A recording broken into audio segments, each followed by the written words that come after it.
ओम नमस्कारं सर्वेषां छात्राणां स्वागतं वर्तते। अद्य वयं स्नातक द्वितीयवर्षस्य प्रथमप्रश्नपत्रान्तर्गते अन्तर्जालमाध्यमेन सञ्चालितायां ऑनलाइन कक्षायां छंदसां विषये पठिष्यामः। नमस्ते विद्यार्थियों, जैसा कि आप जानते हैं कि हम छंद शास्त्र का परिचय नामक अध्याय के अंतर्गत विभिन्न छंदों के लक्षण एवं उदाहरणों का अध्ययन कर रहे हैं और जो हम उदाहरण गृहीत कर रहे हैं वे समस्त उदाहरण अभिज्ञान शाकुंतलम ग्रंथ से ले रहे हैं, क्योंकि हमारे प्रथम प्रश्न पत्र के अंतर्गत अभिज्ञान शाकुंतलम ग्रंथ निर्धारित हैं। तो अभिज्ञान शाकुंतलम में प्रयुक्त किए गए, कालिदास जी द्वारा प्रयुक्त किए गए विभिन्न छंदों का हम अध्ययन कर रहे हैं। पिछले वीडियो में हमने उपजाति, इंद्रवज्रा, उपेंद्र वज्रा, पुष्पिता, प्रहर्षिणी इत्यादि छंदों का अध्ययन किया है। आज जो मैं आपके समक्ष एक नवीन छंद लेकर उपस्थित हुआ हूँ, उस छंद का नाम है मंदाक्रांता। मंदाक्रांता एक बहुत ही प्रसिद्ध छंद है संस्कृत साहित्य का। अनेक कवियों ने अपने ग्रंथों में इस छंद का सफलतापूर्वक प्रयोग किया है।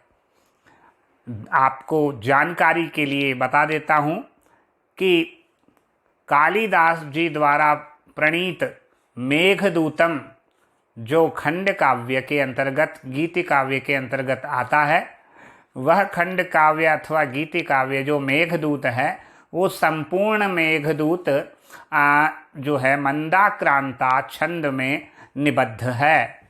तो इसीलिए हम देखते हैं कि मंदाक्रांता एक बहुत प्रसिद्ध छंद है। अब मैं आपको मंदाक्रांता छंद के विषय में हिंदी भाषा में कुछ जानकारी प्रदान करूंगा।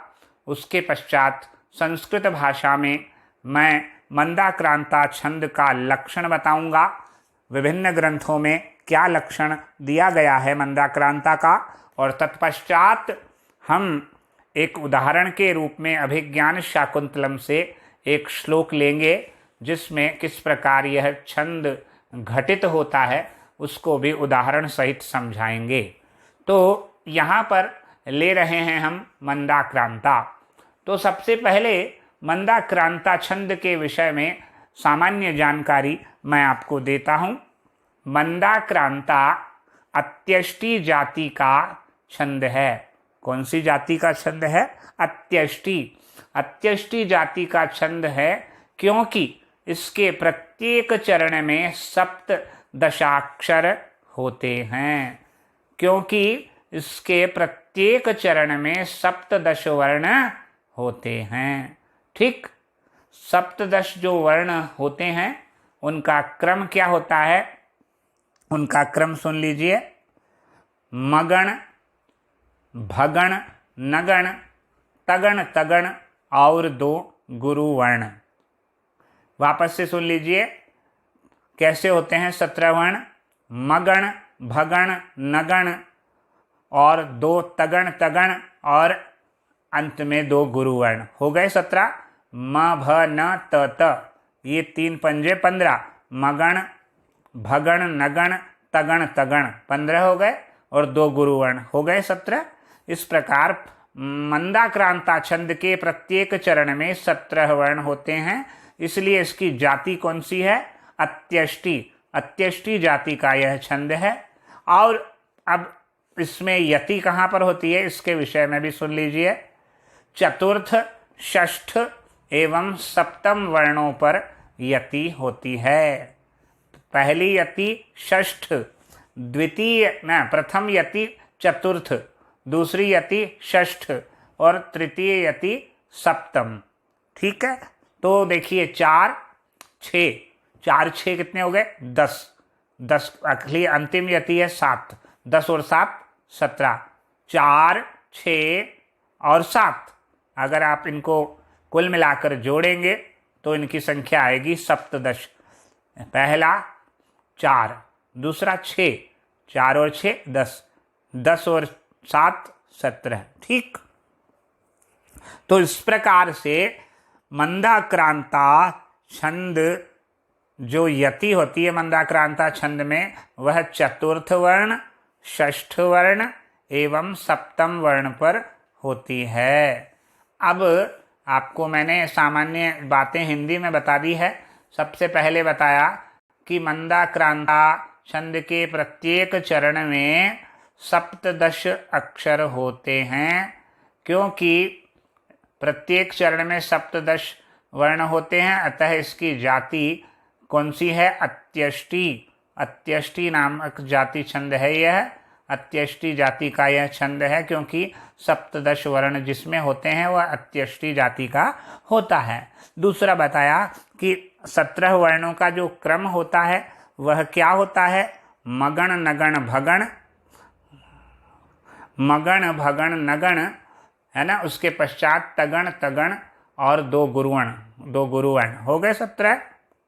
मगण भगण नगण, फिर उसके पश्चात मगण भगण नगण के पश्चात तगण तगण हो गए 15। म भ न त त, यानी मगण भगण नगण तगण तगण और अंत में 2 गुरुवर्ण, कुल मिलाकर 15 और 2 17 वर्ण हो गए। यति कहाँ पर होती है? चतुर्थ वर्ण, षष्ठ वर्ण और सप्तम वर्ण। 6, पहला 4, दूसरा 6, तीसरा 7, 4 6 7 पर यति होती है। कुल मिलाकर 4 और 6 10, 10 और 7 17। अब मैं आपको यहाँ पर कुछ लक्षण बताऊंगा मंदाक्रांता छंद के, जो विभिन्न ग्रंथों में प्राप्त होते हैं। सबसे पहला जो लक्षण बता रहा हूँ वह लक्षण पिंगल सूत्र का है। सबसे प्राचीन ग्रंथ छंद शास्त्र का जो उपलब्ध होता है, आचार्य पिंगल का पिंगल सूत्र प्राप्त होता है, अतः प्राचीनतम लक्षण है ये जो बता रहा हूँ। सुनिए, मंदाक्रांता के बारे में बता दिया है हिंदी में, लक्षणों को सुनिए। पहला लक्षण पिंगल सूत्र से, मंदाक्रांता मभौ नतौ ग समुद्रर्तु स्वराः। वापस से, मंदाक्रांता मभौ नतौ ग समुद्रर्तु स्वराः, पिंगल सूत्र। देखिए, मंदाक्रांता छंद में मभौ, मभौ का तात्पर्य मगण और भगण, नतौ का मतलब है नगण और तगण का मतलब है, तौ का मतलब है 2 तगण। ठीक है, मभौ का मतलब मगण भगण, नतौ का मतलब नगण और तौ का मतलब तगण तगण। तो हो गए म भ न त त, कितने हो गए? 15। और ग मतलब गुरुवर्ण, 2 गुरुवर्ण। समुद्रर्तु स्वराः, समुद्र ऋतु और स्वराः। समुद्र 4 माने गए हैं समुद्रों की संख्या, इसलिए समुद्र को हम गिनेंगे 4। ऋतु आपको मालूम ही है, पिछले वीडियो में मैंने आपको बताया था कि संस्कृत साहित्य वाले संस्कृतज्ञ विद्वानों ने हमारे यहाँ पर 6 ऋतुओं का जो है माना है, 6 ऋतुओं का होना स्वीकार किया है। हम वैसे सर्दी गर्मी बरसात 3 ऋतुएं मानते हैं, लेकिन मुख्य 3 ऋतुएं हो सकती है। कुल मिलाकर ऋतुएं 6 होती है। मैंने पहले भी बताया था कौन कौन सी 6 ऋतु होती हैं। वसंत ग्रीष्म वर्षा, हेमंत शरद शिशिर। वसंत ग्रीष्म वर्षा, हेमंत शरद शिशिर हो गए ये कुल मिलाकर। तो इसलिए, और स्वराः, स्वराः जो है ये संगीत शास्त्र के स्वर हैं। कितने होते हैं? 7 स्वरों के मिलने से संगीत बनता है। तो सारे गामा पधनी इनको संक्षेप नाम है, विस्तृत नाम इनके हैं षडज, ऋषभ, गांधार, मध्यम, पंचम, धैवत एवं निषाद। कुल मिलाकर कितने होते हैं? 7 स्वराः। इसलिए समुद्रर्तु स्वराः, इसका तात्पर्य हुआ 4, 6 और 7। इन पर क्या होता है, यति होती है। समुद्र मतलब 4, ऋतु मतलब 6 और स्वराह मतलब 7। ठीक है, ये सांकेतिक संख्यावाची शब्द हैं। तो मंदाक्रांता मभौ नतौ ग समुद्रर्तु स्वराह, यह पिंगल सूत्र का लक्षण आपको आ ही गया है। इसका मतलब है मंदाक्रांता छंद में मगण, भगण, नगण, तगण, तगण 1 और 2 गुरुवर्ण, और इसी प्रकार समुद्र 17 वर्ण हो गए, और समुद्र, ऋतु और स्वर अर्थात 4, 6 और 7 पर यति होती है। समुद्र 4, ऋतु 6 और स्वर 7। षड्ज, ऋषभ, गांधार, मध्यम, पंचम, धैवत और निषाद। ठीक, ये सप्त स्वर हैं। और ऋतु आपको मालूम ही है, और समुद्र 4 है, 4 दिशाओं में। ठीक, अब अगला लक्षण मैं जो आपको बता रहा हूं वह छंदोमंजरी ग्रंथ का है। छंदोमंजरी ग्रंथ से लक्षण सुनिए। मंदाक्रांता क्या लिखा है वहां मंदाक्रांता के बारे में। मंदाक्रांताम बुधिरस नगैर्मो भनौतौ गयुग्मम्। मंदाक्रांताम बुधिरस नगैर्मो भनौतौ गयुग्मम्। तात्पर्य क्या है, मंदाक्रांता छंद में मंदाक्रांताम बुधिरस नगैर्मो, मो मतलब मगण, मो मंदाक्रांताम बुधिरस नगैर्मो भनौ, भनौ यानी भगण और नगण, तौ, तौ मतलब 2 तगण, तगण तगण, और ग युग्मम और 2 गुरु, युग्मम यानी 2, युग्म यानी 2, और युग्म किसका, ग, यानी गुरु के 2 युग्म यानी 2 गुरु वर्ण होते हैं। ये छंदोमंजरी का लक्षण है। मंदाक्रांताम बुधिरस नगैर्मो भनौतौ, तो यहाँ अम्बुधि, अम्बुधि कितने होते हैं, अम्बुधि बोलो या समुद्र बोलो एक ही बात है। अम्बुधि यानी समुद्र, कितने हो गए समुद्र, 4। रस, रस कितने हो गए, 6। मैंने आपको पहले ही बताया था, रस वो वाले रस नहीं है वीर श्रृंगार शांत वाले, ये जो रस हैं ये वो रस हैं जो हम जिह्वा के द्वारा विभिन्न रसों का आस्वादन करते हैं। कौन कौन से, वही मधुर, कटु, तिक्त, अम्ल, कषाय, है ना। ये क्या है, अम्ल, क्षार, तिक्त, कषाय और मधुर और कटु, ये रस हैं। ठीक, और नगैरमो, ये मंदाक्रांताम बुधिरस अम्बुधि रस नग, नग मतलब होता है पर्वत, नगैरमो, तो पर्वत हमारे यहाँ पर 7 पर्वत जो है, मलय, सह्याद्री, हिमालय, इस प्रकार विंध्य इत्यादि जो पर्वत गिनाए गए हैं, कुल मिलाकर यहाँ पर 7 पर्वतों की गणना की गई है। तो इसीलिए यहाँ पर अम्बुधि मतलब 4, रस मतलब 6 और नग मतलब 7, अर्थात वही है 6 क्या 4, 6 और 7 वर्णों पर यति होती है। मऊ क्या, फिर इसलिए लिखा मंदाक्रांताम बुधिरस नगैर्मो, मो मतलब मगण, भनौ यानी भगण नगण, तौ मतलब तगण तगण, और ग युग्म यानी 2 गुरुवर्ण। ठीक, छंदोमंजरी का लक्षण समझ में आ ही गया। मंदाक्रांताम बुधिरस नगैर्मो भनौ तौ गयुग्मम्। मंदाक्रांताम बुधिरस नगैर्मो भनौ तौ गयुग्मम्, ये छंदोमंजरी का लक्षण है। अब अगला लक्षण जो है वह बताता हूँ आपको वृत्त रत्नाकर का। वृत्त रत्नाकर का भी ऐसा ही लक्षण है। मंदाक्रांता, मंदाक्रांता इसका लक्षण है मंदाक्रांता जलधि षड्गयिम, षड्गयिम, मंदाक्रांता जलधि षड्गयिम भौ नतौ तात गुरु चेत, ये इसका लक्षण है।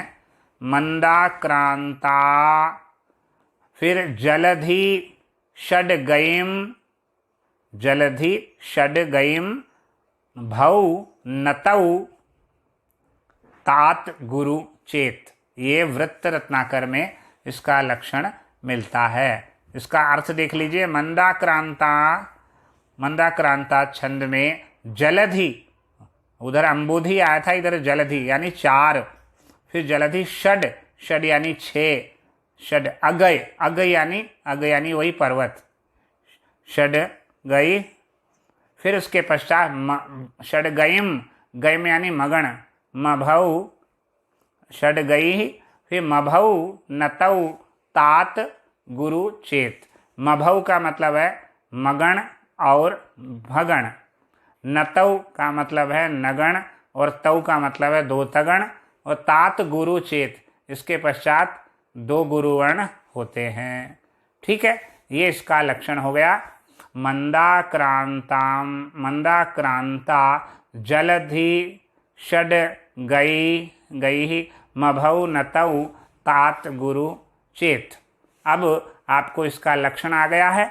अब मैं आपको 3 लक्षण बता दिया है, वृत्त रत्नाकर का, छंदोमंजरी का और पिंगल सूत्र का। अब मैं आपको उदाहरण बताता हूँ। अभिज्ञान शाकुंतलम के प्रथम अंक का 39 श्लोक है।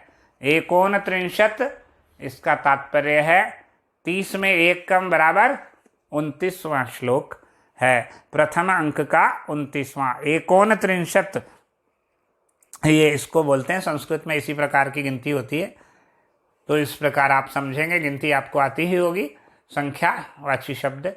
तो यहाँ पर मैं आपको जो श्लोक बता रहा हूँ वह किस छंद में निबद्ध है? मंदाक्रांता छंद में निबद्ध होगा। और ये छंद मंदाक्रांता छंद में निबद्ध है।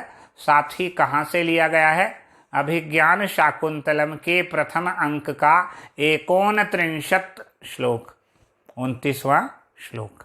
चलिए अब पढ़ते हैं इसको। तीव्राघात प्रतिहत तरुः स्कंध लग्नैक दंतः, ये प्रथम पंक्ति हो गई। तीव्राघात प्रतिहत तरुः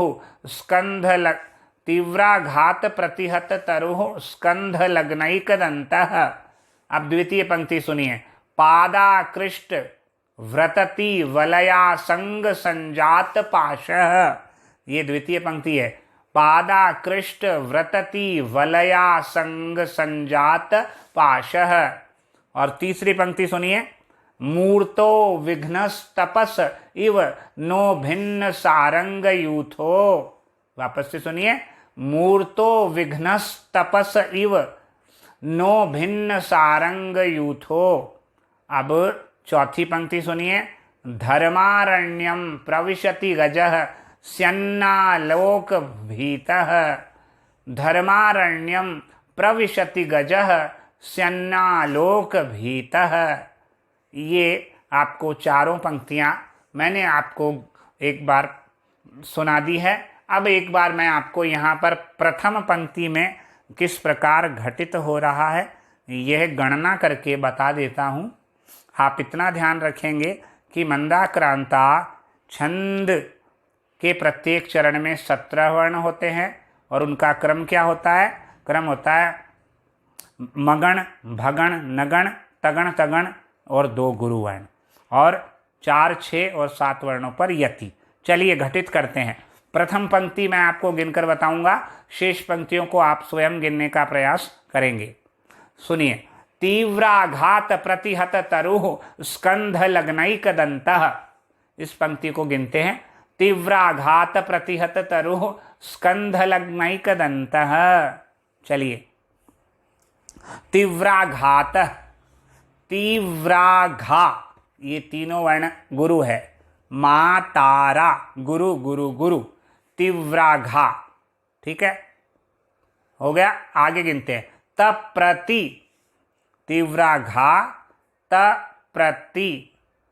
तो यहाँ पर जो हमारा है तीव्राघा तक हो गया। तप प्रति यानी भा न स, त प्रति। तो त को तो हम गिनेंगे गुरु, क्योंकि उसके पश्चात हलंत प है। तो त फिर र और ती, तो त को गुरु गिनेंगे, र और ती को लघु गिनेंगे। गुरु लघु, लघु यानी भानस। तो मगण भगण हो गया। फिर प्रति, हत त, हत और तरु का त, तो हत त, तीनों लघु लघु लघु लघु यानी तगण हो गया। तो यहां तक हो गया तीव्राघात प्रतिहत रुह स्कंध, रुह स्कंध, रु गुरु है, रुह स्कंध का स्कंद यह भी गुरु है, स्क भी गुरु है, और ध ये लघु है। रुह स्कंध गुरु लघु लघु, रुह स्कंध गुरु गुरु लघु, ताराज स्कंद, पहले तो तरुह का रूह लघु है रूह, फिर भी इसको गुरु गिनेंगे क्योंकि उसके पश्चात विसर्ग है। रूह स्कंध का स्कंद, इसको भी गुरु, और ध का लघु, तो गुरु गुरु लघु ध। फिर आगे स्कंद, रूह स्कंध लग्नैक, लग्नैक है ना, लग्नैक गुरु गुरु और लघु, ये भी तगण है, तो दो तगण हो गए, लग्नैक। फिर अंत में दंतः, ये दोनों गुरु गुरु वर्ण है, तो ये यहाँ पर घटित हो गया तीव्राघात प्रतिहत, तीव्राघात प्रतिहत तरुः स्कंध लग्नैक दंतः, तीव्राघात प्रतिहत तरुः स्कंध लग्नैक दंतः। अब गिन के मैंने बता दिया, क्या बताया, मगण भगण नगण तगण तगण और दो गुरुवर्ण 17 हो गए। अब यति की भी घटना कर देते हैं, संघटना। तीव्राघात, त के पश्चात यति होगी, ठीक है, तीव्राघात 4 वर्ण हो गए ना, तीव्राघात, तो इसके पश्चात यति कर देंगे। फिर प्रतिहत तरुः, प्रतिहत तरुः, दूसरी यति तरुः के पश्चात, पहली यति तीव्राघात के पश्चात, दूसरी यति प्रतिहत तरुः के पश्चात, और तीसरी यति तो मालूम है स्कंध लग्नैक दंतः।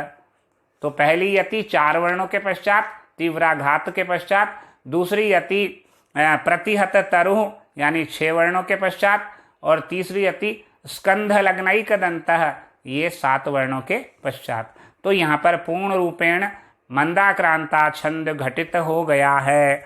अब मैं आपको एक बार उदाहरण पढ़ के पूरा सुना देता हूँ। तीव्राघात प्रतिहत तरुः स्कंध लग्नैक दंतः, पादाकृष्ट व्रतति वलया संग संजात पाशः, मूर्तो विघ्नस्तपस इव नो भिन्न सारंग यूथो, धर्मारण्यम प्रविशति गजः, धर्मारण्यम प्रविशति गजः, स्यन्नालोक भीतः, स्यन्नालोक भीतः। ये हो गया अभिज्ञान शाकुंतलम के प्रथम अंक का कौन सा, 39 श्लोक, 39, 39 तो ये हो जाएगा हमारा 19 हो जाएगा, 39 यानी 30 में 1 कम यानी 29वां, यानी प्रथम अंक का 29वां श्लोक, प्रथम अंकस्य 39 श्लोकः वर्तते, अभिज्ञान शाकुंतलात् अत्र गृहीतो वर्तते। आज का वीडियो में हमने अभिज्ञान शाकुंतलम में प्रयुक्त किए गए मंदाक्रांता छंद का लक्षण एवं उदाहरण का अध्ययन किया। अगले वीडियो में हम एक नया छंद लेकर उपस्थित होंगे, तब तक के लिए यहीं विराम देते हैं। नमस्कारम, धन्यवादः।